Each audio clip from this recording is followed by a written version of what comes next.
दोस्तों, एक व्यापारी व्यापार करने के लिए एक शहर से दूसरे शहर जाता था।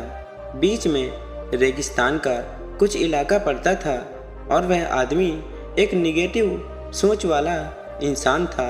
हमेशा शिकायत करता रहता था कि मेरे पास ये नहीं है और वो नहीं है, इसकी कमी है और उसकी कमी है। एक दिन वह रेगिस्तान से गुजर रहा था, तभी उसकी पानी की बोतल खाली हो जाती है और उसे बड़ी जोर की प्यास लगती है।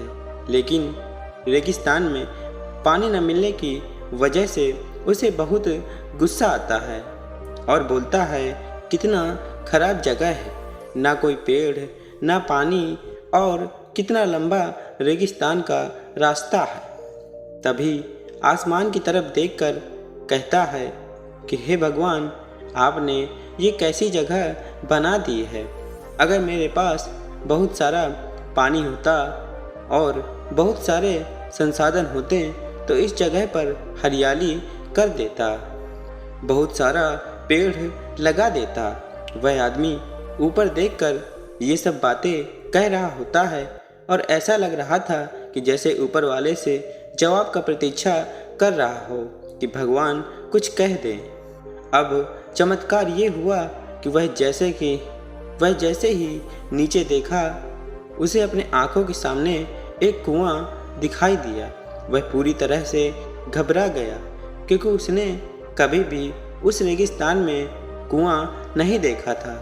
वह कुएं के पास पहुंचा और देखा कि कुआं पूरी तरह पानी से भरा हुआ है, परंतु वह आदमी निगेटिव सोच वाला था और हमेशा शिकायत करता रहता था।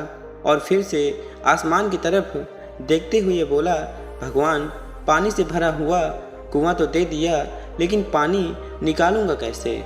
तो इस बार जब वह नीचे देखा तो फिर से चमत्कार हुआ। उसे कुएं के पास रस्सी और बाल्टी दिखाई दी, लेकिन आदमी फिर से ऊपर देखा और बोला, भगवान, अब इस पानी को ले जाऊंगा कैसे? तभी उसको एहसास हुआ जैसे उसके पीछे कोई है। वह पीछे मुड़कर देखा तो एक ऊंट खड़ा हुआ होता है। वह पूरी तरह से घबरा गया और सोचने लगा कि ये तो सच में होने लगा है। मैं बातों बातों में कह तो दिया, अब मुझे यहाँ हरियाली करनी पड़ेगी और पेड़ लगाने की जिम्मेदारी लेनी पड़ेगी। आदमी को पानी से भरा हुआ कुआं मिल गया, बाल्टी और रस्सी मिल गई, पानी को ले जाने के लिए ऊंट भी मिल गया, सब कुछ मिल गया।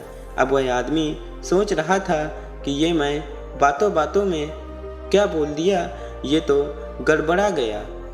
अब वह तेजी से दौड़कर भागने लगा। वह भाग रहा था, उस जिम्मेदारी से बच रहा था। तभी एक कागज उड़ते हुए आया और उसके शरीर से चिपक गया। उसने जब उस कागज को देखा तो उसके ऊपर लिखा हुआ था कि मैं तुम्हें पानी दिया, कुआं दिया, रस्सी और बाल्टी दिया, पानी को ले जाने के लिए साधन दिया, फिर भी क्यों बचकर भाग रहे हो? उस आदमी को लगा कि मेरे साथ पता नहीं क्या हो रहा है। वह दौड़ते दौड़ते रेगिस्तान को पार कर लिया, लेकिन उस रेगिस्तान को हरा भरा नहीं बनाया। तो दोस्तों, हम में से बहुत सारे लोग ये कहते हैं कि बड़े स्कूल में पढ़ लिया होता या बड़े कॉलेज में चला गया होता, ये कर लेता, अगर मेरे पास बहुत सारा पैसा होता ये कर लेता, मेरे बॉस मेरे साथ नहीं देता, नहीं तो मैं पता नहीं क्या कर देता। हम हमेशा शिकायतें ढूंढा करते हैं, अपनी जिम्मेदारी से बचकर भाग रहे होते हैं। हम अपनी लाइफ में जो कुछ भी कर रहे हैं 100% जिम्मेदारी हमारी है कि उस काम को बिना किसी शिकायत के पूरा करें। तो दूसरों पर दोष देना, उनकी गलतियां बताना बंद कीजिए, अपनी गलतियों को सुधारना शुरू कीजिए।